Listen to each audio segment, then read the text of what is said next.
দয়া করে ছেলেরা তোমরা সবাই এই হাতের যেই মোবাইলগুলো এগুলো নামায় ফেলো। একজনও এই হাতে ধরে মোবাইল রেকর্ড করা যাবে না। আমি এটা পরিষ্কার নিষেধ করলাম। যে কথাটা শুনবেন না সে উঠে গেলে ভালো, চলে গেলে ভালো। এজন্য দয়া করে আর একজনও মোবাইল হাতে উঠাবে না। কেন? প্রশ্ন হইল কেন? এজন্য যে মোবাইল হাতে ধরা থাকলে দিল বসে না, আল্লাহর কথার প্রতি মনোযোগী হয় না। এটা গবেষকদের একটা কথা হলো, মনোবিজ্ঞানের একটা কথা হলো, মানুষের অন্তর দিল একসাথে দুই জিনিস ভাবতে পারে না। একটা ভাবলে এটাকে রাইখার পর আরেকটা ভাবতে হয়। একসাথে দুই জিনিস মানুষের অন্তর একই মুহূর্তে কল্পনা করতে পারে না, এটা সিস্টেম নেই।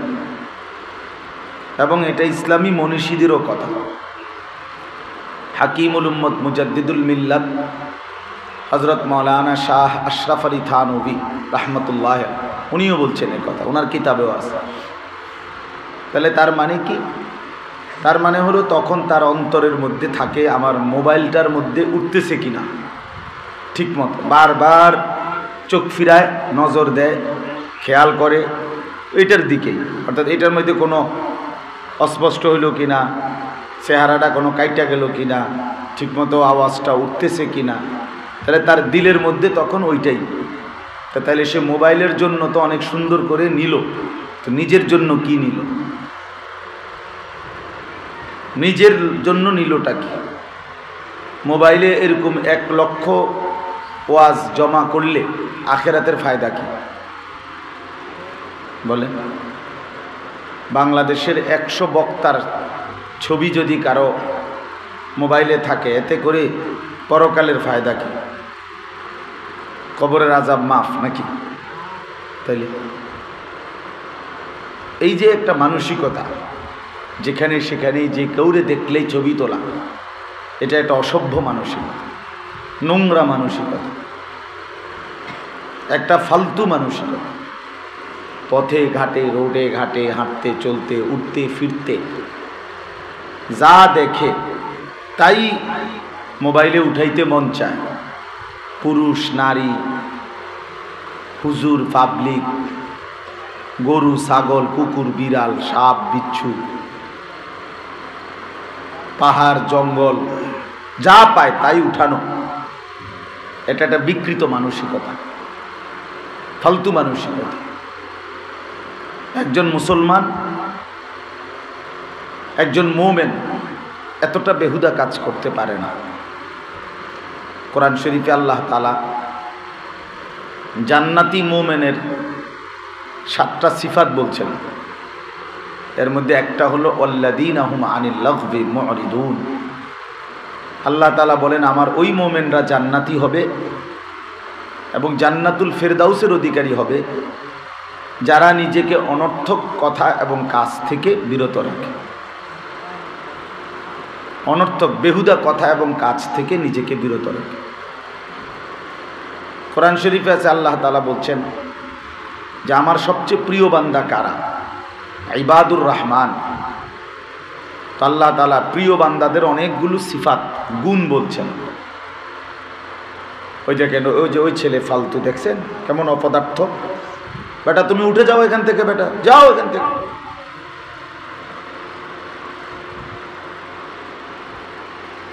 তোমার মতো একজন শ্রোতা না শুনলেই চলবে বেটা।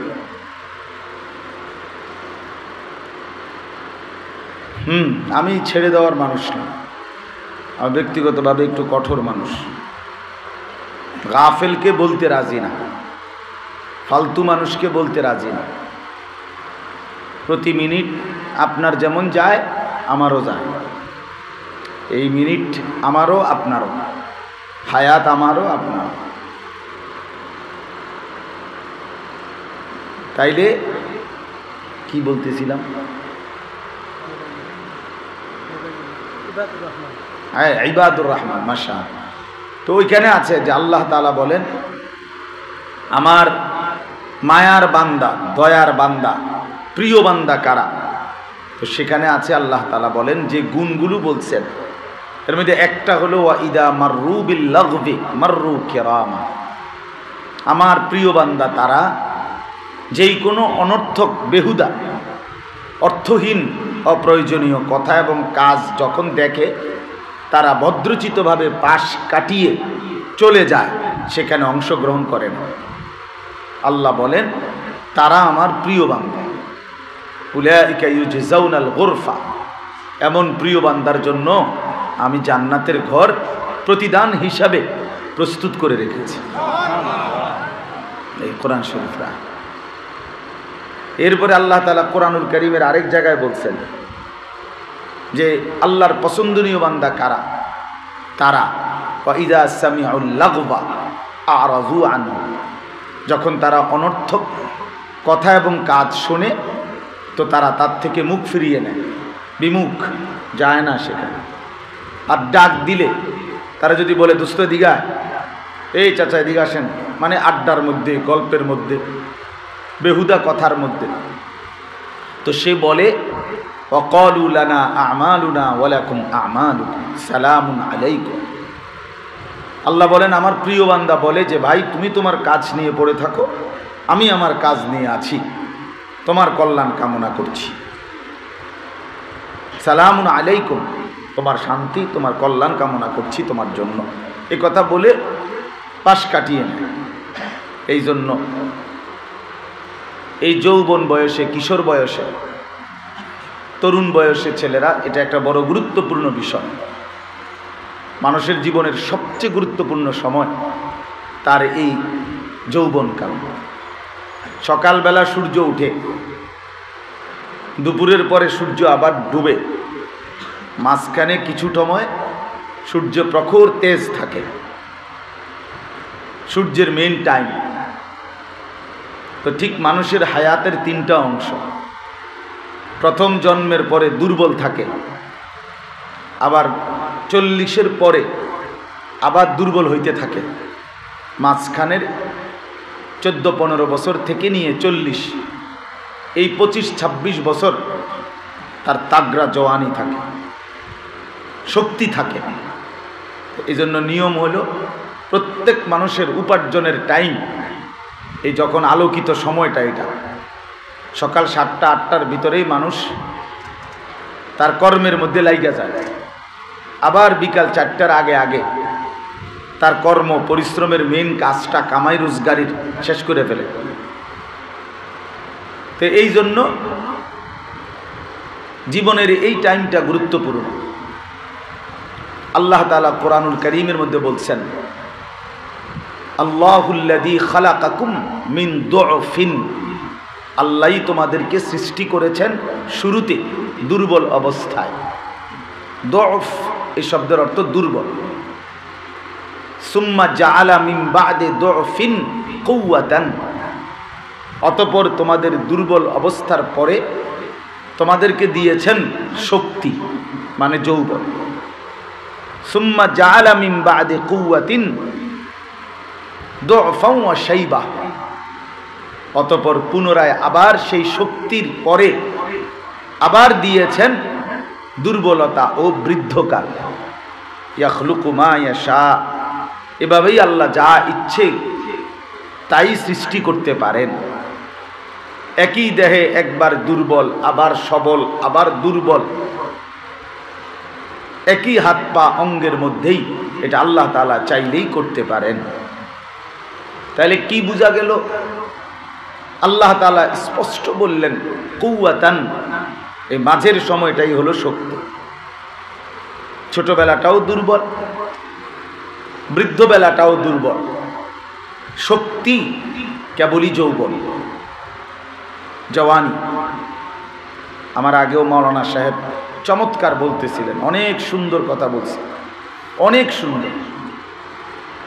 2-4-10 ঘন্টার বয়ানের খোলাসা মাওলানা সাহেব বলছেন। আমি প্রায় পুরো অংশই, আমি ওখানে খানা খাইছি মসজিদে বসে ইমাম সাহেবের কামরায়, কিন্তু আমি এই পুরাটা টাইম অনেক সাথী আমার আশেপাশে ছিল, কিন্তু আমি কোনো কথা বলি নাই, তেমন উল্লেখযোগ্য কোনো কথাই বলি নাই এতক্ষণ। এই মৌলানার এই কথাগুলো শুনছি। কুনতুম খায়রা উম্মাতিন উখরিজাত লিন-নাস, এই কথার উপরে আজিমুশ শান বয়ান করছে।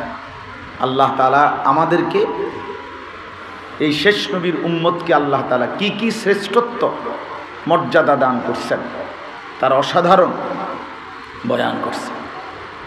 আরবিতে কিতাব আছে সরাসরি, শারাফাতুল উম্মাতিল মুহাম্মাদিয়া, উম্মতে মুহাম্মদীর বৈশিষ্ট্য কি। অসংখ্য বৈশিষ্ট্য এই উম্মতের আছে, যেগুলো আল্লাহ তাআলা পূর্ববর্তী নবীদেরকে যেই মর্যাদা দিয়েছেন, আখিরি নবীর উম্মতকে সমপরিমাণ মর্যাদা দিয়েছেন। এমন মর্যাদা, অনেক কিছু বলছে উনি, অনেক সুন্দর সুন্দর। তো সেখানে তিনি এই যৌবনের কথা, শাবুন নাশাআ ফি ইবাদাতিল্লাহ, এই কথাটাও বলছে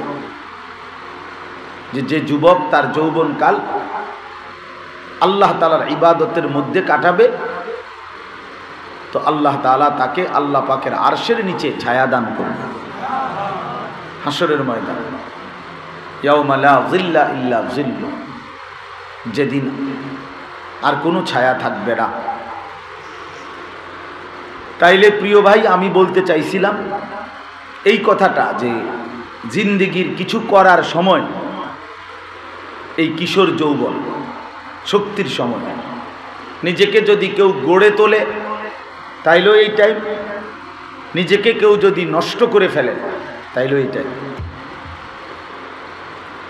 চরিত্রবান হইলেও এই যৌবন, চরিত্রহীন হইলেও এই যৌবন। ভালো হতে চাইলেও তোমার শরীরে অনেক শক্তি আছে, খারাপ হইতে চাইলেও তোমার শরীরে অনেক শক্তি আছে। তুমি নেশার রাজ্যে যদি ডুবে যাও, নারীর ফান্দে যদি পড়ে যাও, জুয়ার আড্ডায় ডুবে যাও, তো সারা রাত তুমি উলঙ্গ ছবি দেখলেও তুমি ক্লান্ত হইবা না, কারণ তুমি তো যুবক। কারণ আল্লাহ তাআলা তো তোমার শরীরে এখন শক্তি দিছে। সারা রাত নেশা করলে তোমার কিছু হবে না, এখন টের পাবা না, কারণ এখন তো শক্তির সময়। সারা রাত ফুর্তি করলে, বন্ধুদের আড্ডা দিলে, এই ঘোরাফেরা করলে তেমন কিছু মনে হবে না, কারণ এখন তো শক্তি। এজন্য নিজেকে নষ্ট করে দিতে চাইলেও এটাই সময়, ভালো করতে চাইলেও এটাই সময়।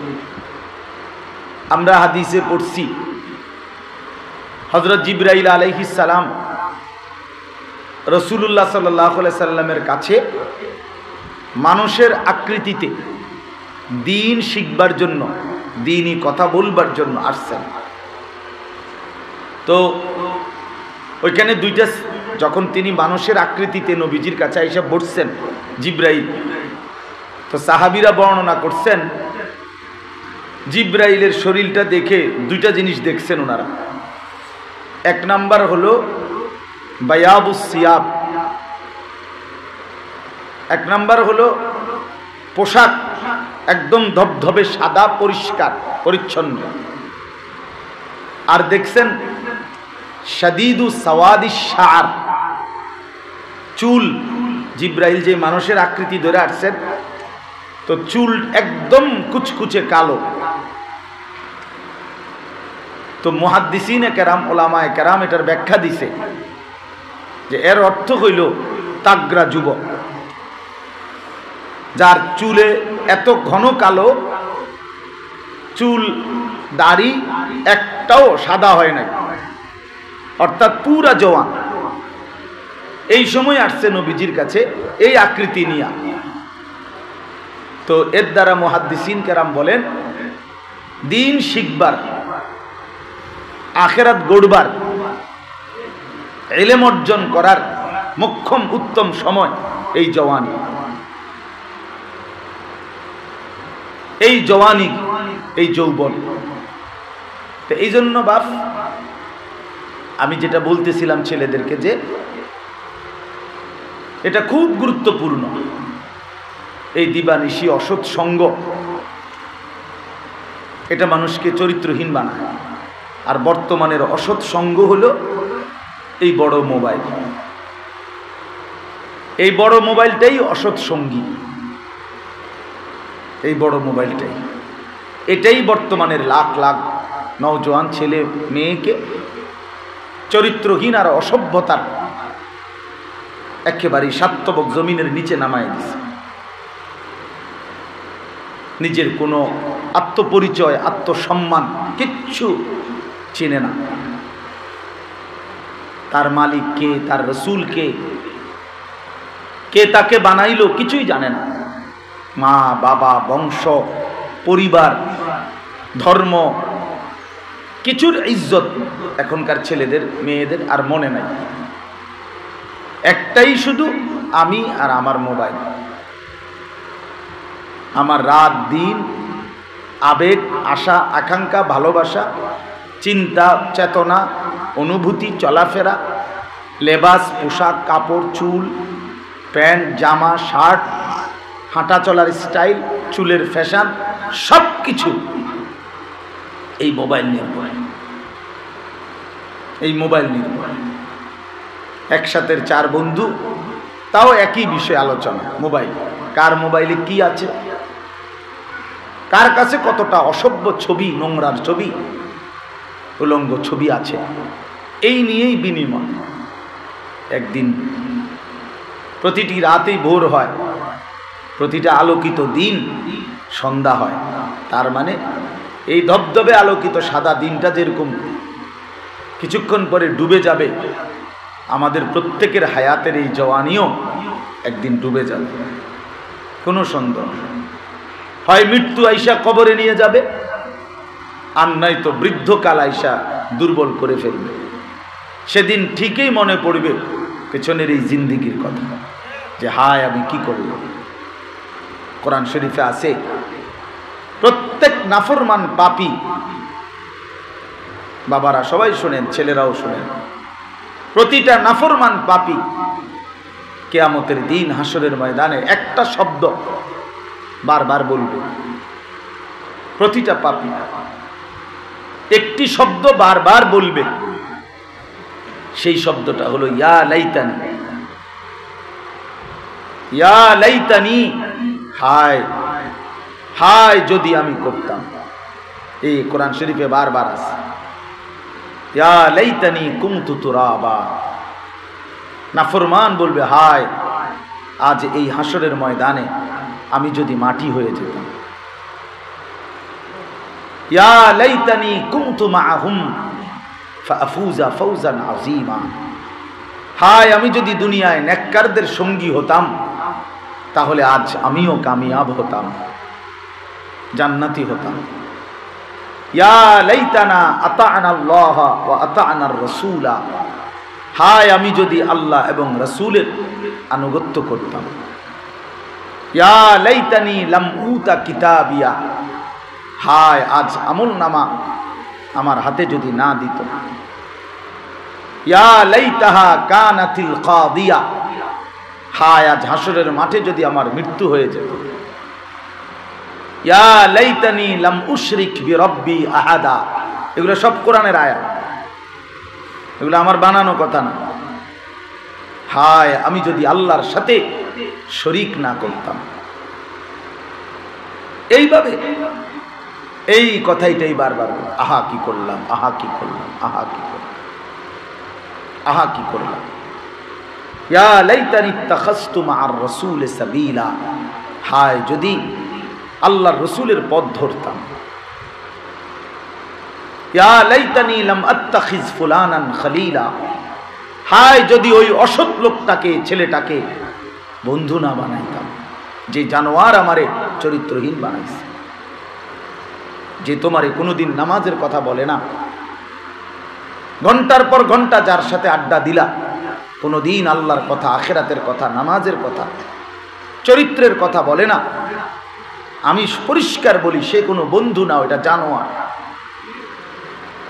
ওটা একটা জানোয়ার, এটা এটা একটা কুকুর বিড়াল ছাড়া আর কিছু না। ওটা হাইওয়ান। তুমি এক জানোয়ারের বন্ধু, অথবা তোমার বন্ধু এক জানোয়ার।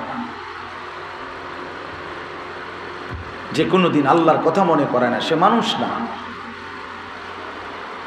আল্লাহ তাআলা কোরআনুল কারীমে বলছেন, মনের ইচ্ছা মতো যে চলে, নিজের যা ভাল লাগে তাই করে, আল্লাহ তাআলা কোরআনুল কারীমের মধ্যে বলছে ইনহুম ইল্লা কাল আনআম, তার পরিচয় আর কিছুই নয়, শুধুই জানোয়ার। আনআম মানে চতুষ্পদ জন্তু, চার ঠ্যাংওয়ালা প্রাণী। চার ঠ্যাংওয়ালা প্রাণীকে জানোয়ার বলে না, কথা বলে, সে শুধুই জানোয়ার।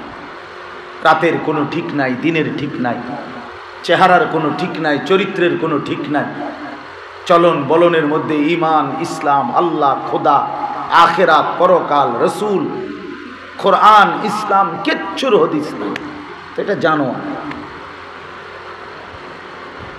ওটা মানুষ। মানুষ তাকে বলে যে সেজদা করে, মানুষ তাকে বলে যে গোলামি করে, মানুষ তাকে বলে যে মনিব চিনে, মানুষ তাকে বলে যে বানানেওয়ালা ছেলে, তাকে মানুষ। এজন্য ভাই সবাই মিলে এই ফিকির করি। তোমরা ছেলেরা মাশাআল্লাহ বসছ তো নিজের ভালো বোঝো, নিজের ফিকির করো, নিজের কল্যাণ ভাবো। কোনো মানুষ যদি আত্মপরিচয় না থাকে, সে আর মানুষ কি? এতটুকু যদি তার পরিচয় না জানা থাকে যে আমি কে, আমি কোত্থেকে আসলাম, কে আমাকে পাঠাইলো, আমার ধর্ম কি, আমার বাবা কে, আমার মা কে, আমার আল্লাহ কোথায়, আমার রসুল কোথায়, আমি যা করছি এটাই কি জীবন, নাকি আমাকে অন্য কিছু করতে বলছেন, এদ্দুর বিবেক, বুদ্ধি, বোধ, অনুভূতি যদি কারো না থাকে, বিশ্বাস করো তুমি মানুষের বাচ্চা না, মানুষের বাচ্চা। কোন সুস্থ স্বাভাবিক মানুষ দিন রাত আড্ডার মধ্যে কাটাইতে পারে না। কোন সুস্থ স্বাভাবিক মানুষ দিবানিশি মোবাইলের আড্ডা, নারীর আড্ডা, জুয়ার আড্ডা, নেশার আড্ডা, বন্ধুদের ফালতু আড্ডার মধ্যে ব্যয় করতে পারে। মূলত সে প্রতিবন্ধী, মূলত পাগল, মূলত মাতাল, এজন্য কিছুই জানে না। এটা তো পাগলের স্বভাব যে তার গন্তব্য জানে না। কোনো পাগল বলতে পারবে না সে কোথায় যাচ্ছে, কি করতেছে, কিন্তু সুস্থ স্বাভাবিক মানুষ তো বলতে পারে আমি কই যাচ্ছি। একটা বাসে যদি একজন প্যাসেঞ্জার উঠে, কন্ট্রাক্টর যদি জিজ্ঞাসা করে ভাই কই নামবেন, সে যদি বলে তোমার ইচ্ছা মতো একখান দিয়ে নামাই দিও, তখন সে হেল্পাররে ডাক দিয়া বলবে এই পাগল রে কি লেগে উঠেছে, সে নিজেই জানে না কই নামবে। এটা বলবে কি না বলেন? তাইলে আমাদের ছেলেদের অবস্থা জিজ্ঞাসা করেন। এই যে কয়েকজন বাবারা আছেন আপনারা বলেন যে বাবা তুমি কোথায় গিয়ে থামবা, তোমার চুলের এই ফ্যাশন কোন দিন শেষ হবে, তোমার আল্লাহ কে, তোমার রসুল কে, কে তোমারে বানাইলো, তুমি কার কাছে যাচ্ছ, কোথায় গিয়ে থামবা? তোমার এই নেশা, তোমার এই চলাফেরা, তোমার এই এটা দিয়ে কাকে খুশি করতে চাচ্ছ, কার মতো সাজলা? আল্লাহকে ভুলে গিয়ে, রসুলকে ভুলে গিয়ে একটা ইহুদির মতো, একটা হিন্দুর মতো, একটা খ্রিস্টানের মতো, একটা নর্তকীর মতো, একটা খেলোয়াড়ের মতো নিজেকে যে সাজাইলো ভাইয়া, তার চাইতে বড় অপমান আর কিছু হইতে পারে না। এ তো ধর্মের অপমান করলো, আমাদের ইসলামের অপমান করলাম। তোমাদের যাদের চুলগুলো বিকৃত, তুমি তো তোমার ধর্মের অপমান করলা, তুমি তো তোমার আল্লাহর অপমান করলা, তুমি তো তোমার রসুলের 23 বছরের চোখের পানির অপমান করলা। যারা দাড়ি কাটেন তারা আপনি আপনার রসুলের প্রতিদিন অপমান করেন, আপনি আপনার ধর্মের অপমান করেন, আপনি আপনার ধর্মের অপমান করেন। আপনি একথা স্পষ্ট বুঝাইতে চাচ্ছেন আমার ধর্ম আমার পছন্দ না, আমার রসুল আমার পছন্দ না, আমার আল্লাহ আমার পছন্দ না, আমার ইসলাম আমার পছন্দ না, আমারে আল্লাহ কেন পাঠাইলেন, মুসলমান বানাইলেন, আমারে কেন রাসূলের উম্মত বানাইলেন, আমি লজ্জিত। এই জন্য আমি দাড়ি কাটতেছি, এই ছাড়া আর কোনো যুক্তি নাই। নাই তো পৃথিবীর, আমি প্রতিদিন বলি, পৃথিবীর কোন দার্শনিক পণ্ডিত, আরে মিয়া কোন কাফের বেঈমান, আজকে পর্যন্ত কোন গবেষক, বুদ্ধিজীবী, পণ্ডিত, কোন বেঈমানে পর্যন্ত প্রমাণ করতে পারে নাই যে দাড়িবিহীন চেহারা সুন্দর। এটার উপরে একটা যুক্তি, একটা কোন দলিল, একটা প্রমাণ, একটা গবেষণা, একটা তথ্য পৃথিবীর কোথাও নাই, কোন কাফেরের কাছে নাই, কোন বেঈমানের কাছেও নাই। বেটা আমি চ্যালেঞ্জ করলাম, কারো কাছে থাকলে আমারে জানাই যে এই যুক্তিতে বোঝা গেছে যে দাড়িওয়ালার চাইতে দাড়িবিহীন শেভ করা চেহারা সুন্দর। এটা তো একটা যুক্তি তো থাকতে হইব, বুঝেন নাই কথা? একটা পয়েন্ট দেখা যে এই পয়েন্টে এটা সুন্দর, একটা যুক্তি নাই, একটা যুক্তি নাই। শুধু শুধু শুধু শুধু আল্লাহকে অপমান করলো, রাসূলকে অপমান করলো, নিজ ধর্মকে অপমান করলো, নিজের ধর্মের গলায় নিজে ছুরি দিল, নিজের পরিচয়ের উপরে নিজেকে বিসর্জন দিয়ে দিল। আস্তাগফিরুল্লাহ, আস্তাগফিরুল্লাহ। আমি আজকেও বলছি, কোন সুস্থ স্বাভাবিক মানুষ বিড়ি সিগারেট তার পছন্দ হওয়ার কথা না। কেন? দুর্গন্ধ কোনো মানুষের প্রিয় হয়? এটা যদি হয় তাহলে এই লোকটা তো সুস্থ না। পেশাব কারো কাছে প্রিয়, পেশাবের গন্ধ, পায়খানার গন্ধ কারো কাছে প্রিয়, এটা তো স্বাভাবিক মানুষ না। তো তাহলে বিড়ি সিগারেটের মধ্যে সুগ্রাণ, আতরের গ্রাণ না দুর্গন্ধ? তো দুর্গন্ধ তোমার কাছে প্রিয়, তুমি স্বাভাবিক মানুষ মিয়া? এ তো সুস্থ মানুষ না। কোন সুস্থ স্বাভাবিক মানুষ বিড়ি সিগারেট খাইতে পারে না, কারণ দুর্গন্ধ কোনো মানুষের প্রিয় হইতে পারে না, পছন্দনীয় বস্তু হইতে পারে না। মানুষকে সত্তাগতভাবে আল্লাহ তাআলা পরিচ্ছন্নতা, এটা মানুষের স্বভাবের মধ্যেই আল্লাহ দিয়েছেন। এই জন্য মানুষ নাকের ময়লা পরিষ্কার করে, মানুষ নখ বড় হইলে নখ কাটে, মানুষ নাভির নিচের পশম কাটে, বগলের পশম কাটে, মানুষের শরীরের মধ্যে পেশাব পায়খানা লাগলে পরিষ্কার করে, মানুষ দুর্গন্ধ লাগলে সেখান থেকে সরে যাইতে চেষ্টা করে, করে কিনা বলেন? কেন? এটা তার সৃষ্টিগত একটা স্বভাব। দুর্গন্ধ মানুষের প্রিয় হইতে পারে না, ময়লা নোংরা এটা মানুষের প্রিয় হইতে পারে না। কোন মানুষ যদি তার পাঞ্জাবি, শার্ট, জামায় সামান্য একটা ভাত খাইতে গিয়ে যদি তরকারির একটু ঝোলও পড়ে, বারবার এটা দেখে, মুছে, পানি দিয়ে ডলে, অর্থাৎ তার কাছে একটা অস্বস্তি লাগে যে একটা দাগ পড়ে গেছে, ওফো কি হলো, এটা ধোয়া জামাটা নষ্ট হয়ে গেল, ইস্ত্রি করা শার্টটা নষ্ট হয়ে গেল। তাহলে বুঝাই গেল মানুষ স্বভাবগতভাবে নোংরা, অপরিচ্ছন্নতা পছন্দ করে না। অথচ তোমরা ছেলে যারা প্রস্রাব করে পানি নাও না, ঢিলাকুলুক টয়লেট পেপার ব্যবহার করো না, নিশ্চিত মনে রাখো তোমরা স্বভাবগত যোগ্যতা তোমাদের মধ্যে নাই। তোমাদের স্বভাবগত যেই অভ্যাস, সৃষ্টিগত পবিত্রতা, পরিচ্ছন্ন থাকা, এইটাই তোমাদেরকে শয়তান নষ্ট করে দিছে। তোমার স্বাভাবিকতা নাই, তুমি সুস্থ না, তুমি প্রতিবন্ধী, তোমার এহসাস, অনুভূতি নাই। জ্বরের রোগী যেরকম মিঠা তিতা বোঝে না, তার জিহ্বার মধ্যে মিঠাটাও তিতা লাগে, তিতাটাও তিতা লাগে, কারণ তার তো জ্বর, তার তো জ্বর। এই জন্য অসুস্থ মানুষ যেগুলো, এই মানুষগুলো মূলত পেশাব করে পানি, টয়লেট পেপার ব্যবহার না করে প্রস্রাব তার শরীরের মধ্যে পড়ে প্যান্টে জমা হয়, এত দুর্গন্ধ নিয়া খাইতেছে, ঘুমাইতেছে, হাঁটতেছে, চলতেছে, মূলত সে অসুস্থ মানুষ, স্বাভাবিক না, কোনোভাবেই না। এই জন্য রাগ হইয়েন না, মনে করাই দিলাম, ধরাইয়া দেওয়ারও কেউ নাই, মনে করাইয়ে দেওয়ারও কেউ নাই।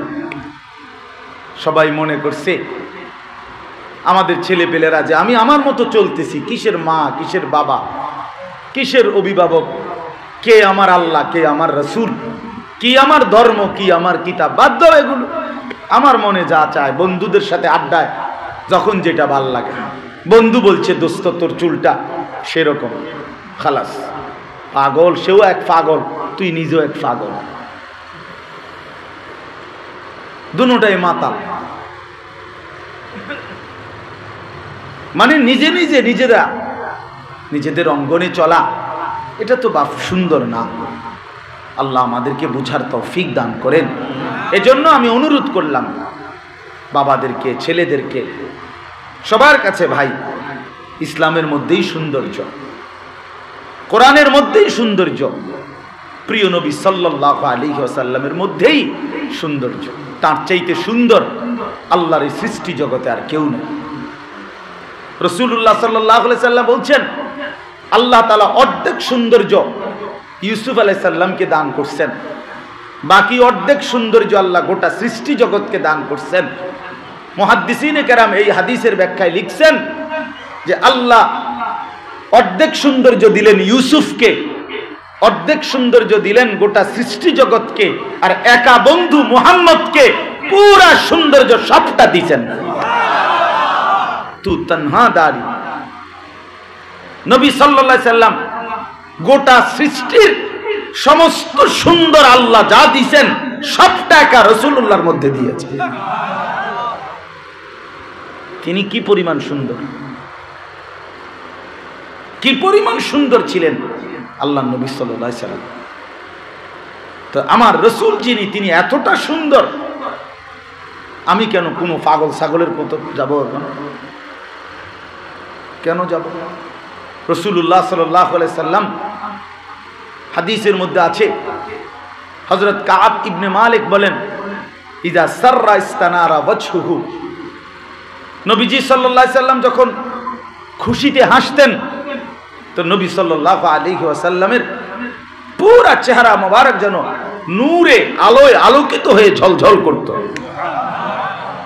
এত সুন্দর ছিল। হযরত ওমর রাদিয়াল্লাহু তাআলা আনহু বলেন জিবরাইল কোরআন নাজিল করলে নবীজির চেহারা মোবারকের দিকে তাকাইলে মনে হইতো এমন লাল হয়ে গেছে চেহারা যে আনার চিপ্পা, আনারের দানা লাল লাল, এই সবগুলো চিপ্পা রসটা যেন রাসূলুল্লাহর চেহারা মোবারকে দিয়ে দেওয়া হয়েছে। এত সুন্দর, এত লাল চেহারা ধারণ করতেন।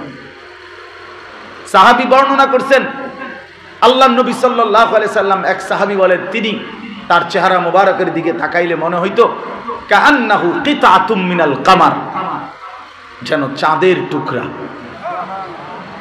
হযরত আবু হুরায়রা রাদিয়াল্লাহু তাআলা আনহু বলেন নবী সাল্লাল্লাহু আলাইহি সাল্লামের চেহারা মোবারকের দিকে তাকাইলে মনে হইতো কাআন্নাশ শামসা তাজরি ফি ওয়াজহিহি, আকাশের ওই সূর্যটা যেন আল্লাহর নবীর চেহারা মোবারকের মধ্যে খেলতেছে। অসংখ্য সাহাবী বারবার পূর্ণিমার চাঁদের সাথে নবীজির চেহারা মোবারক পরীক্ষা করছে তাকায়া, দুটোটার মধ্যে সবাই বলছে ফাওয়াল্লাহি লা আনতা আহাব্বু ইলাইয়া আহসানু ইলাইয়া মিনাল কামার। সব সাহাবী বলছে ইয়া রাসূলুল্লাহ, আল্লাহর কসম পূর্ণিমার ওই চাঁদের চাইতে আপনি অনেক বেশি সুন্দর, আপনি সুন্দর। এতটা সুন্দর ছিলেন আল্লাহ নবী সাল্লাল্লাহু আলাইহি সাল্লাম। তার চেহারা, তার নাক, চোখ, তার দাড়ি, তার চুল, নবী সাল্লাল্লাহু আলাইহি সাল্লামের হাঁটা চলা, আমরা কিতাবে পড়ছি বহু সাহাবী রাসূলুল্লাহ সাল্লাল্লাহু আলাইহি সাল্লামের চেহারা মুবারকের দিকে তাকাইতেই পারতেন না, এমন সুন্দর পবিত্র চেহারা যে তাকাইয়ে থাকতে পারতেন না। এমন সাহাবীও আবার ছিল যারা সমস্ত দুঃখ, বেদনা, অস্থিরতা, পেরেশানি, এক হাবশী সাহাবী কালো, উনি মাঝে মাঝে আয়েশা আল্লাহর নবীর সামনে বসতেন, একটু পরে উঠে চলে যেতেন, শুধু বইসা কিছুক্ষণ তাকাইতেন। তো নবীজি জিজ্ঞেস করছে তুমি কিছু বলো না, আয়েশা বইসা চলে যাও, এমন কি করো তুমি আয়েশা আমার সামনে? তো তিনি বললেন ইয়া রাসূলুল্লাহ, যখনই কোনো দুঃখ, বেদনা, পেরেশানি, অস্থিরতা বোধ করি তো দৌড়াইয়া আপনার কাছে আসি, আপনার ওই পবিত্র চেহারা মোবারকের দিকে কতক্ষণ তাকাই, তাকাইলে আমি সব দুঃখ বেদনা ভুলে যাই, সব হারিয়ে যাই, সব ভুলে যাই। এমন ছিলেন তিনি, এতটা সুন্দর ছিলেন রাসূলুল্লাহ সাল্লাল্লাহু আলাইহি সাল্লাম। পরিচ্ছন্নতা, পবিত্রতা, সৌন্দর্য সবকিছু নবীজির মধ্যে সর্বশ্রেষ্ঠ ছিলেন। কাজেই যুবক, কার মতো সাজলা, কার মতো এই পোশাক, কোন বেঈমানের মতো প্যান্ট পরলা, কোন বেঈমানের মতো চুল কাটলা, একটাবারও ভাবলা না? তুমি ওই বেঈমানের বংশের লোক, তুমি ওই বেঈমানের ধর্মের লোক, তুমি ফুটবল খেলোয়াড়, তুমি ক্রিকেট খেলোয়াড়, তোমার বাবা কোলে পিঠে করে মা 2 বছর দুধ খাওয়াইয়া বড় করছে ফুটবল খেলবার জন্য, ক্রিকেট খেলবার জন্য। তো তুমি তার মতো সাজলা কেন? তুমি তার মতো নিজের আত্মমর্যাদা কোথায়, আত্মপরিচয় কোথায়, আত্মসম্মান কোথায়? আল্লাহ আমাদেরকে বুঝ দান করে। এজন্য ভাইয়া, গুনাহমুক্ত জীবন, তাকওয়াওয়ালা জীবন আল্লাহ তাআলা আমাদের কাছে প্রতিনিয়ত চায়। আল্লাহ তাআলা বলে, বান্দা তুমি আমারে দেখো না ঠিক আছে, কিন্তু আমি তো আমার সৃষ্টির প্রতিটা পরতে পরতে আছি। আমার প্রতিটা সৃষ্টির দিকে তাকাইলে দেখবা আমি আল্লাহই লুকিয়ে আছি। হাজার মে তেরে রঙ্গ বু হে, जिधर देखता हो तू ही तू है। পাথরেও যদি দেখো, গাছেও যদি দেখো, আল্লাহকেই দেখতে পাইবা। যেদিকেই তাকাইবা শুধু এক মালিককেই দেখতে পাইবা। এক আল্লাহই আছেন বলে এত রঙের, এত ঢঙ্গের গাছ, একই মাটি, একই পানি, একই সার, অথচ এত বিচিত্রময় গাছ একজনই নিয়ন্ত্রণ করছেন, একজনই নিয়ন্ত্রণ। একই ডেকচির ভাত, একজন খাইলে বুড়া হয়, একজন খাইলে জওয়ান হয়। 6 বছরের বাচ্চা খাইলে ধীরে ধীরে সেই বাচ্চা যুবক হয়। 40 বছরের বয়স্ক বাবা ধীরে ধীরে একদিন বুড়া হয়। অথচ একই ঘরের ডেকচির ভাত, একই মায়ের রান্না, একই চুলার রান্না। আল্লাহ তাআলা বলেন, এই বৈচিত্র্যময় দুনিয়া যে কোনো দিকে তুমি যদি দেখো বান্দা, একটা গাছের পাতার দিকে দেখো, একটা ফুলের দিকে দেখো, একটা পাখির দিকে দেখো, একটা পশুর দিকে দেখো, একজন মানুষের দিকে দেখো, আমি আল্লাহকেই দেখতে পাই। সানুরিহিম আয়াতিনা ফিল আফাক ওয়া ফি আনফুসিহিম। আল্লাহ বলেন, দিক দিগন্তে আমি আল্লাহ আমার কুদরতের নিশানা ছড়িয়ে দিয়েছি, এবং তোমাদের প্রত্যেকের নিজ নিজ দেহেও আমি আল্লাহ আমার কুদরতের নিশানা রেখেছি। তোমার মাঝে দেখলেও আমারে পাইবা, সৃষ্টির মাঝে দেখলেও আমারই পাইবা। ওয়াফিল আরদি আয়াতুল লিল মুকিনিন। আল্লাহ বলে, জমিনের সর্বত্র আমার বিশ্বাসী বান্দা, তোমাদের জন্য আমার নিদর্শন আছে। ওয়াফি আনফুসিকুম, তোমাদের নিজের মধ্যেও আমি আল্লাহর নিদর্শন আছে। ভুল করো না ছেলেরা, ভুল করো না। পড়ালেখা তোমরা যেমন করো আমরাও করছি। 2-4 লাইন বাংলা ইংরেজি পড়া নিজের চালাক মনে করো। ইতান বাংলা অঙ্ক ইংরেজি আমরাও পারি, আমরাও পড়ছি। কুমিল্লা ভিক্টোরিয়া কলেজ থেকে আমি মাস্টার্স পাস করছি। সায়েন্স বিজ্ঞান বিভাগ থেকে এসএসসি পাস করছি। সারা বাংলাদেশে, বাংলাদেশের ইতিহাসে শ্রেষ্ঠ নাম্বার পাইয়া 1 নাম্বার হয়েছি সারা বাংলাদেশে 1998 সালে। আলহামদুলিল্লাহ।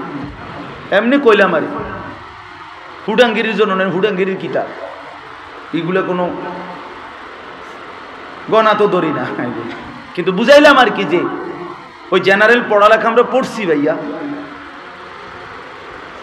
এই জন্য 2-4 লাইন বাংলা অঙ্ক ইংরেজি পড়ে চুল পিছের দিকে ফিরাইয়া একটা সিবা প্যান্ট ফিন্দা মাতবরি করো আর নিজের চালাক মনে করো।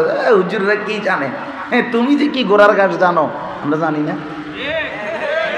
হ্যাঁ কদুর ফ্যান ফিনতারও না, প্যান্ট ফইরা যায় একটু পর পর, একটা প্যান্ট চিনলা না। আমি তো কালকেও বলছি বয়ানে, ঐতিহাসিক তথ্য এটা, যে চিপা প্যান্ট, এই টাইট প্যান্ট যারা, এটা গোলামের প্যান্ট।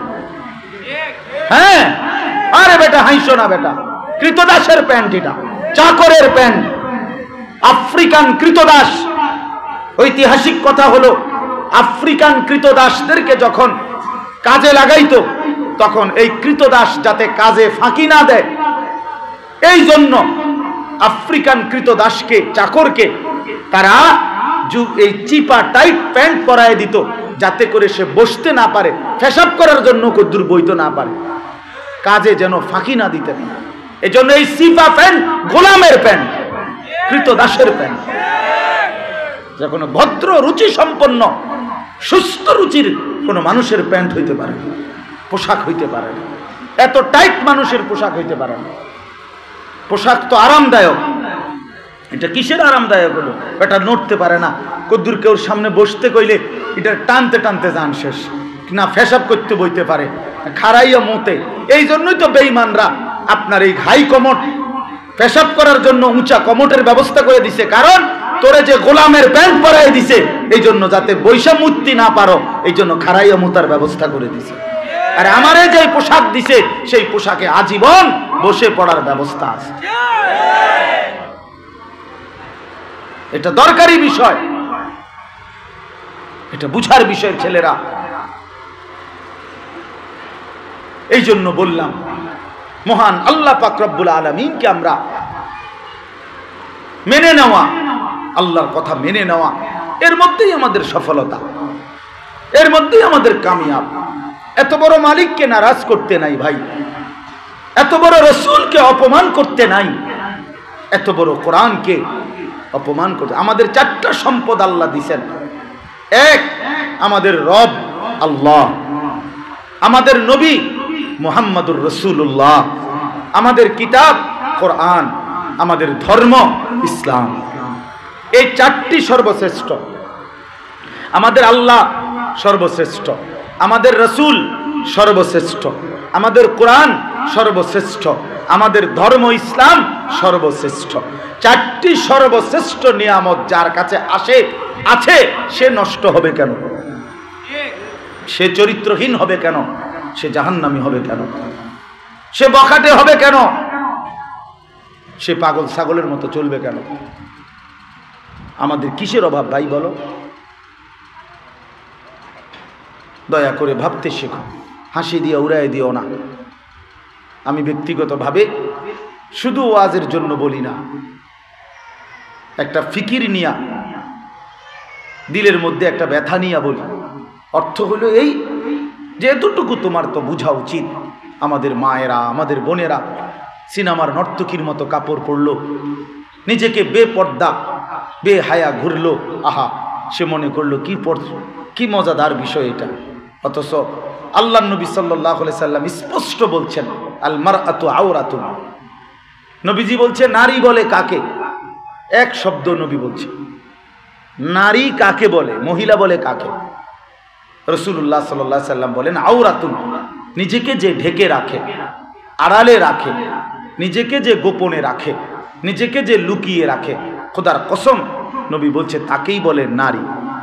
এজন্য বেপর্দা নারী, বেহায়া নারী, এটা মূলত নারী না, এটা প্লাস্টিক। এটা মূলত প্লাস্টিক, এটা নারী না। নারী শুধুই তাকে বলে যে নিজেকে পর্দায় আবৃত রাখে, শুধু তাকেই মহিলা বলে যে নিজেকে আড়ালে রাখে। বেপর্দা নারী নারী না, বেহায়া নারী নারী না, সে অন্য কিছু। মাখলুকাতের কি আর অভাব আসেনি? 18,000 মাখলুকাত, হে এটার মধ্যে একটাতে গন্যা লইলে ওই বেড়ে, বোঝেন নাই কথাটা? আল্লাহর সৃষ্টির কি আর অভাব আসেনি? গরু, ছাগল, হাঁস, মুরগা, হ্যাঁ, একটার মধ্যে হেরে গন্যা রাখলে তো সে নারী না। আল্লাহ তাআলা বলছে, নারীর প্রথম হুকুম আল্লাহ বলছে, ওয়াকারনা ফি বুয়ুতিকুন্না, তোমাদের জন্য আমি আল্লাহর হুকুম, তোমাদের কর্মস্থল, তোমাদের জীবনের সমস্ত কর্মের মূল কেন্দ্র তোমাদের ঘর, তোমরা ঘরে অবস্থান। এটা বন্দি না, এটা তার কর্ম বন্টন। আমাদের পুরুষদেরকে আল্লাহ বলছে, তোমরা জমিনে ছড়িয়ে পড়ো, জমিনের রিজিক তোমরা তালাশ করো। আমাদের মেয়েদেরকে বোনেদেরকে বলছে তোমরা ঘরে অবস্থান করো, এক গ্রুপ ঘর সামলাও, আরেক গ্রুপ বাহির সামলাও, এতে করে সংসারটা দুনিয়াটা সুন্দর চলবে। বুঝেন নাই কথা? এটাই তো নিয়ম, এটাই তো উচিত। কর্ম যদি বন্টন না করে তাইলে তো অফিস চলবে না। একটা অফিসে মনে করেন 10 জন লোক, তো অফিসের মধ্যে একজন ম্যানেজার দরকার, একজন হিসাব রক্ষক দরকার, একজন বাবুর্চি দরকার, একজন দারোয়ান দরকার, একজন ঝাড়ুদার দরকার, একজন বাথরুম সাফ করিনা দরকার মনে করেন।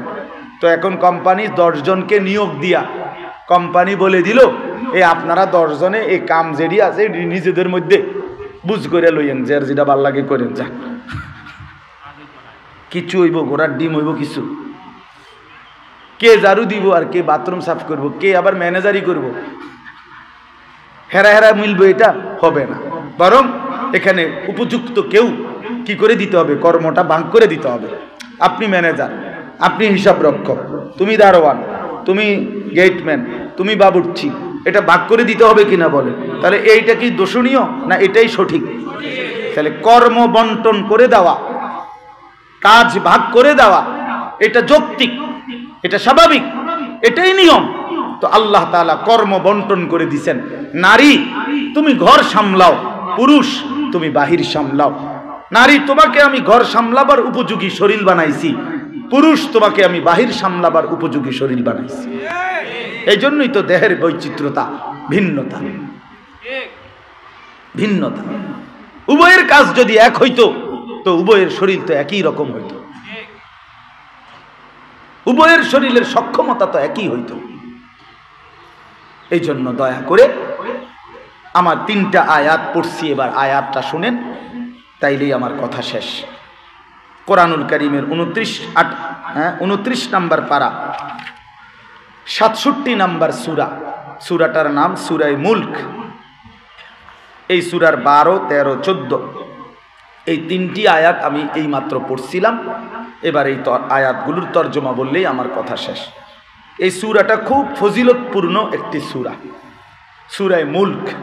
মাত্র 30টা আয়াত। নবীজি সাল্লাল্লাহু আলাইহি সাল্লাম বলছেন, কোরআন শরীফের 30 আয়াত বিশিষ্ট এই সূরাটি যে ব্যক্তি নিয়মিত পাঠ করবে, তুমজিহি মিন আযাবিল কবর, আল্লাহ তাআলা তাকে কবরের আযাব থেকে রক্ষা করবেন। এজন্য যুগ যুগ ধরে বুজুর্গদের আমল, আল্লাহওয়ালাদের আমল, সূরায়ে মুলক রাত্রে ওনারা ঘুমের আগে পাঠ করে, এবং সূরায়ে ওয়াকিয়া রিজিকের প্রশস্ততার জন্য পাঠ করে। তাহলে এই সূরায়ে মুলক যে ব্যক্তি নিয়মিত পড়বে, আল্লাহ রাসূল সাল্লাল্লাহু আলাইহি সাল্লাম বলেন আল্লাহ তাআলা তাকে কবরের আযাব থেকে রক্ষা করবেন। এখন আসেন এই 3টা আয়াত। আল্লাহ তাআলা বলতেছেন, ইন্নাল্লাযীনা ইয়াখশাউনা রাব্বাহুম বিল গায়ব, না দেখে যারা তাদের রব আল্লাহকে ভয় করে সর্বদা, আল্লাহর হুকুম, আল্লাহকে আমি দেখি নাই কিন্তু আমি আল্লাহকে বিশ্বাস করি, আল্লাহকে আমি ভয় করি, আল্লাহর কথা আমার সঠিক মনে হয়, আমার আল্লাহ বলছেন আখিরাত আছে, আমি বিশ্বাস করি আছে, আমার আল্লাহ বলছেন কবর হবে, আমি বিশ্বাস করি কবর হবে, আমার আল্লাহ বলছে জাহান্নামের আযাব, আমি বিশ্বাস করি জাহান্নামের আযাব, আমার আল্লাহ বলছে জান্নাতের নিয়ামত, তো আমি বিশ্বাস করি জান্নাতের নিয়ামত। তো আল্লাহ বলেন এভাবে না দেখে আমি আল্লাহর কথা, আমি আল্লাহকে যারা ভয় করে, বিশ্বাস করে, মেনে নেয়, আমি আল্লাহ তাদেরকে পুরস্কার দেব 2টা, লাহুম মাগফিরাতুন ওয়া আজরুন কাবীর। 1 নম্বরে তাদের পুরা জিন্দেগীর গুনাহ মাফ করে দেব, আর আজরুন কাবীর, সুমহান অনেক বড় বিরাট প্রতিদান, জান্নাতের নিয়ামত দান করব, আজরে কবীর দেব। আল্লাহকে না দেখে মেনে নিলে, আল্লাহর হুকুম না মেনে নিলে। তাইলে আমরা এখন বলেন আমাদের মধ্যে আল্লাহর ভয় থাকা উচিত কিনা? বলেন ভাই, ছেলেরা বলো বাবা, আল্লাহর ভয় থাকা উচিত। এক মুমিনের, মুসলমানের জীবনের পুঁজি আল্লাহর ভয়। যার কলিজার মধ্যে আল্লাহর ভয় নাই তার কিছুই নেই। যার আল্লাহ নাই, খোদার কসম তার কিছু নাই, তার কিছু নাই। আল্লাহ হারা তো সর্বহারা। মুজাহিদ আজম আল্লামা শামসুল হক ফরিদপুরি রহমতুল্লাহ আলাইহি বলতেন, তুমি আল্লাহকে পেয়েছো, সবই পেয়েছো। তুমি আল্লাহকে পাওনি, কিছুই পাওনি। जो तू मेरा तो सब मेरा, फलक मेरा जमी मेरी, अगर एक तू नहीं मेरा तो कोई शय नहीं मेरा।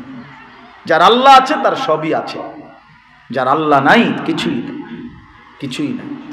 কোরআন শরীফে আছে আল্লাহ তাআলা বলেন,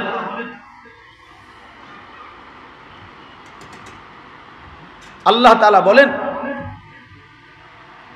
কোরআনুল কারীমের মধ্যে আছে যে আল্লাহ তাআলা বারবার এই কথাটা বুঝাইছে, বান্দা তুমি যদি শিরিক করো, আমি আল্লাহর সাথে অংশীদার করো, তো তুমি যেন 7 আসমানের উপর থেকে তোমারে যেন ফেরেশতা ছুঁড়ে জমিনে ফেলে দিল।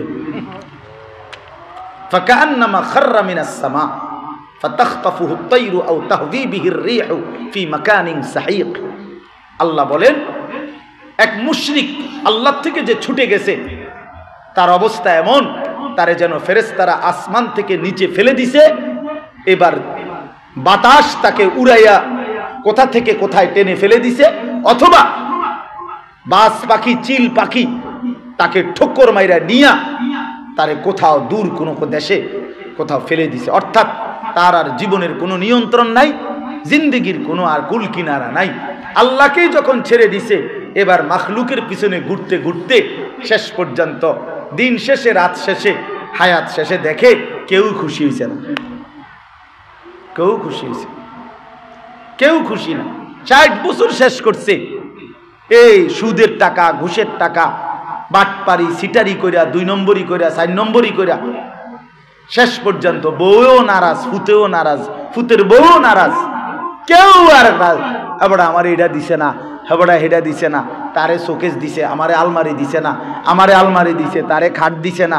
এই সমস্ত নাশকরি, এই নাফরমানগুলো শেষ পর্যন্ত এই বেচারার 60 বছরের সব ভুলে যায়। তো আল্লাহরে তো আগেই ছেড়ে দিলা, এবার জাগরে খুশি করতে চাইছিলা, তারাও নারাজ, তো তোমার আর কি নাই? কিছুই নাই। খাসিরাত দুনিয়া ওয়াল আখিরাহ। এই জন্য আল্লাহ তাআলা বলেন, বান্দা আমাকে ভয় করো, আমাকে ভয় করো, আমাকে ভয় করো, না দেখেই ভয় করো, আমার কুদরত দেখে আমাকে চেনো। এরপরে আল্লাহ বলেন 3টা জিনিস আমাদের অবস্থা, এই কথা খেয়াল করেন। 3টা জিনিস আমাদের হালাত। আমরা 3 ভাবে আমাদের অভিব্যক্তি প্রকাশ করি। 1 নাম্বার হলো আমরা আপনার জোর আওয়াজে মুখ খুলে কথা বলি, আমাদের হাজারো ভাব প্রকাশ করি। 2, আমরা আস্তে আস্তে গোপনে কানে কানে, কেউ যাতে না শুনে না দেখে এরকমও কিছু কথা বলি। আর কিছু বিষয় আমরা অন্তরে লালন করি, অর্থাৎ মনের ভিতরেই আছে কথা, মনের ভিতরে বহু জল্পনা কল্পনা আমাদের আছে, আছে কিনা বলেন? তো আল্লাহ তাআলা বলতেছে, বান্দা এই 3 অবস্থার 3টাই আমি 24 ঘন্টা জানি, কাজে আমারে ফাঁকি দিতে পারতাম। ও আসিররু কাওলাকুম, তুমি যদি আস্তে কথা বলো, আবিজাহরু বিহি, অথবা যদি জোরে কথা বলো, ইন্নাহু আলিমুম বিজাতিস সুদূর, আমি জানি এমন কি তোমার অন্তরের ভিতরে যা তাও।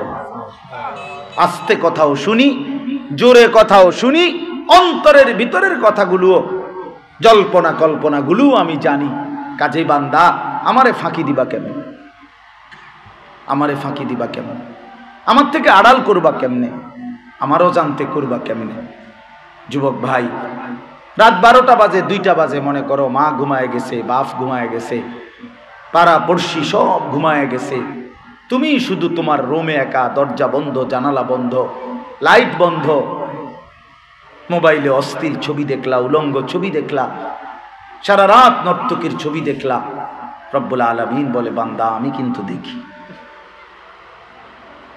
আমি আছি বান্দা, আমি আছি, আমি দেখতেছি। আল্লাহ তাআলা বলেন এই 3 নম্বর আয়াত, আলা ইয়ালামু মান খালাকা, আহারে বান্দা যে সৃষ্টি করলো সে জানবে না, এটা কেমনে ভাবলা? আলা ইয়ালামু মান খালাকা, যিনি সৃষ্টি করলেন তিনি জানবেন না, তুমি আল্লাহকে এতটা দুর্বল ভাবলা? এতটা দুর্বল ভাবলা কেমনে বান্দা? ওয়াহুয়াল লতীফুল খবীর, আল্লাহ তাআলা বলেন তিনি হচ্ছেন একেবারে সূক্ষ্ম থেকে সূক্ষ্ম, বিন্দু থেকে বিন্দু বিষয়ও জানেন, খবীর, সমস্ত বিষয়ের খবর রাখেন। কোরআন শরীফে আছে, আল্লাহ বলেন ওমা তাসকুতু মিন ওয়ারাকাতিন ইল্লা ইয়ালামুহা, একটা পাতাও যদি কোথাও পড়ে আমি আল্লাহ জানি। ওয়ালা হাব্বাতিন ফি যুলুমাতিল আরদ, জমিনের তলদেশে কোন চারা, কোন দানা, কোন বীজ, কোন গাছের, কোন ফলের, কোন ফুলের জমিনের তলদেশে লুকায়িত আছে, আল্লাহ বলেন আমি সেটাও জানি।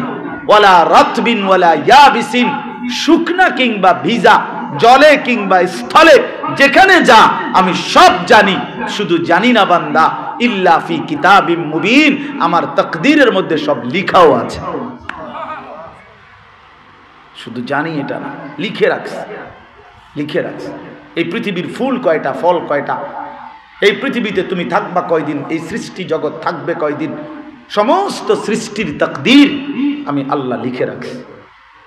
অতএব আল্লাহকে ভয় করেন। এই এতটুকুই কথা যুবক ভাই, পর্দার আড়ালের মা বোন, আমার যে কয়েকজন বয়স্ক বাবা আছেন আপনাদেরকেও বললাম, আমাকেও বললাম, আল্লাহর নাফরমানি ছাড়েন। যে যে গুনার সাথে জুড়ে আছেন ছেড়ে দেন, ছেড়ে দেন। চুরি, ডাকাতি, জিনা, বেবিচার, মদ, জুয়া, সুদ, ঘুষ, কিস্তি, হারাম টাকা, হারাম রোজগার, গান, বাদ্য, নাটক, সিনেমা, নাচ, গান, গালি গালাস, বিড়ি, সিগারেট, অসৎ অভ্যাস, মন্দ কথা বলা, ঠকানো, ধোকা দেওয়া, ছেড়ে দেন। মা বোনদেরকে বলি, মা বোন, নিজের ইজ্জত, নিজের পর্দা, নিজের সতীত্বের কদর করেন। যে মায়ের, যে বোনের নিজের পর্দা, নিজের ইজ্জতের কদর নাই, তার কিছুই নাই। এটা কোনো বেডিও না, বেডির জাতও না। আর যুবক ভাই, তোমাদের কাছে বিশেষ অনুরোধ রইল, এই চুলগুলো সুন্দর করো, দয়া করে বুঝতে শেখো ভাই।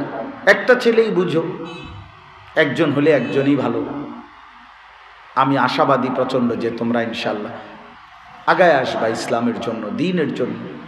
আগামী দিনে বন্ধু সারা জীবন ফিলিস্তিনের মুসলমান যুদ্ধ করবে, তুমি কোনোদিন রক্ত দিতে হবে না, এটা ভাইব না, এটা ভাইব না।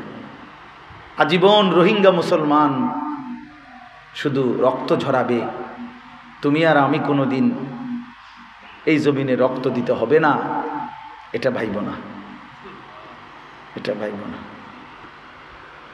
হ্যাঁ, ফিলিস্তিন যেমন জমিনের উপরে, বাংলাদেশও জমিনের উপরে।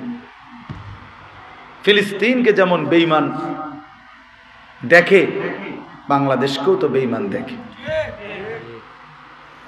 এই ইউরোপ, এই পাশ্চাত্য, এদের ধারণা দিয়ে আমাদের কোনো লাভ নেই। এই সেদিন পত্রিকার সেই রিপোর্ট, এই যে নতুন করে আবার আমেরিকার প্রেসিডেন্ট হয়েছে ডোনাল্ড ট্রাম্প, তো সে বিভিন্ন দেশের সাংবাদিক এবং বিভিন্ন দেশের বিশিষ্ট ব্যক্তিবর্গের সাথে মত বিনিময় করছে এই নতুন প্রেসিডেন্ট আবার হওয়ার পরে।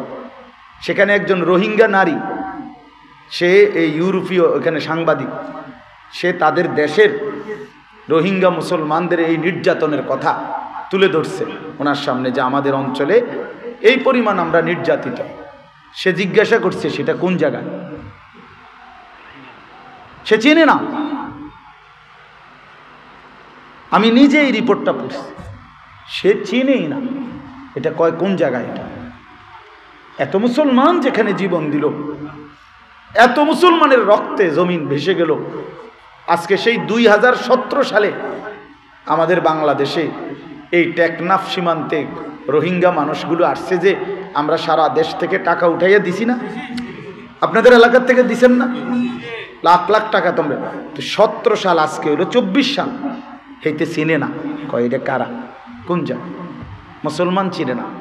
আজ যদি কোনো কাফের হইতো ঠিকই চিনত, কিন্তু নির্যাতিত মুসলমান সে চিনে না। এই জন্য ওরা কেউ আমগরে চিনে না ভাইয়া। এই ইউরোপ বলো আর আমেরিকা বলো, ইটালি বলো আর লন্ডন বলো, দোস্ত, এটা জীবনের গন্তব্য না। জীবনের গন্তব্য আখিরাত, জীবনের গন্তব্য জান্নাত। ওইখানে গিয়ে থামবা, এই স্বপ্ন দেখো।